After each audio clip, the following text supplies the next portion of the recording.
आज की मेरी जो हालत हुई है उस हालत पे ये बच्ची भी हंस रही है, तो बताती हूँ ऐसा क्या हुआ। घर से बहुत ज्यादा एक्साइटेड थी कि आज जू जाऊंगी, देखूंगी कि चिड़ियाघर में कौन कौन से जानवर है जिनको मैंने आज तक करीब से कभी नहीं देखा। पहले बता दूं, हंसना मत, मैं जा रही हूँ फर्स्ट टाइम चिड़ियाघर। हाँ, मैं बचपन में कभी नहीं गई और मेरा एक सपना रहता था कि कभी तो मुझे पेरेंट्स चिड़ियाघर लेके जाएंगे। अब मैं समझी कि वो मुझे चिड़ियाघर लेकर क्यों नहीं गए।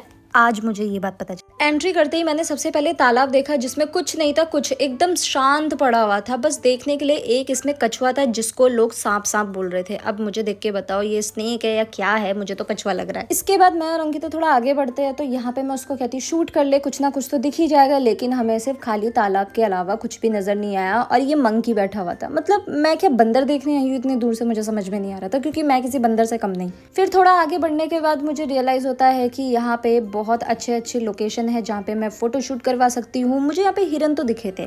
हाँ, इसके लिए कोई मना नहीं है कि यहाँ पे हिरनों की संख्या बहुत ज्यादा है। उसके बाद मुझे बाबा आदम के जमाने का ये गेंडा दिखा जिसकी एज लग रही थी कि पता नहीं कितना ही बूढ़ा होगा। थोड़ा आगे चलते ही मुझे ब्लू येलो मकाओ दिखा जो कि अपनी जगह से हिल ही नहीं रहे थे, मतलब एक जगह लटके हुए थे। ऐसा लग रहा था कि बेचारों की एज हो गई है। चिड़ियाघर में ज्यादा पक्षी है ही नहीं, गिन चुन के अगर निकाल लेंगे तो 5 या 6 पक्षी मिलेंगे और उनके लिए वो भी इतना बड़ा जार। मतलब आधे से ज्यादा तो खाली ही पड़े हुए थे। मुझे ऐसा लग रहा था कि मैं कुछ नहीं, बस यहाँ पे ये खाली जार देखने आई हूँ और लोगों को देखने आई हूँ, बस बाकी कुछ भी नहीं था। यहाँ पे सिर्फ खाली सी बंजर जमीनें देख रही थी, बाकी कुछ नहीं। और उसके बाद ये गेंडा, इसने भी हम सबको देखकर मुंह मोड़ लिया। मतलब हमारी शक्ल इतनी बुरी है, हम इतने पनौती है। ये भी यहाँ पे बोल रहा था भाई मुझे नहाने दो, तुम लोग यहाँ से चले जाओ, मुझे मत देखो नहाते हुए। और ये यहाँ पे मुझे तो ऐसा लग रहा था ये मरे पड़े हैं, मतलब इनको रखा क्यों है। डमी पीस लग रहे थे मुझे, रियल के तो लग ही नहीं रहे थे। इसलिए ये बच्ची मेरे फेस में देख के हंस रही थी कि दीदी कितनी परेशान है। फाइनली पूरे चिड़ियाघर में मुझे एक हाथी देखने को मिला है जिसको मैंने सामने से खाते हुए देखा, बस एक हाथी, वो भी बूढ़ा सा।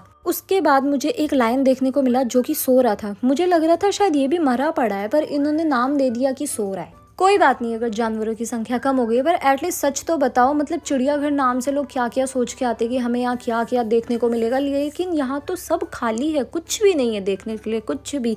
मैंने तो भाई सच्ची हाथ जोड़ लिए, नेक्स्ट टाइम से कभी नहीं आऊंगी। मतलब गिन चुन के 1-2 जानवर है जो कि सही होंगे। अब बेचारे आने वाले अगले 2-3 सालों में वो भी यहाँ से लुप्त हो जाएंगे। भाई मैंने भी सोच लिया बिजनेस चलाओ तो ऐसा, डमी पीसेस ला के रख दो और बाद में बोल दो कि जानवर सो रहे हैं और कुछ तो खाना खा रहे हैं। मतलब ये बहाना सही रहेगा क्योंकि मेरा तो बहुत ज्यादा मूड खराब हुआ है, यहाँ जाकर कुछ नहीं है देखने को।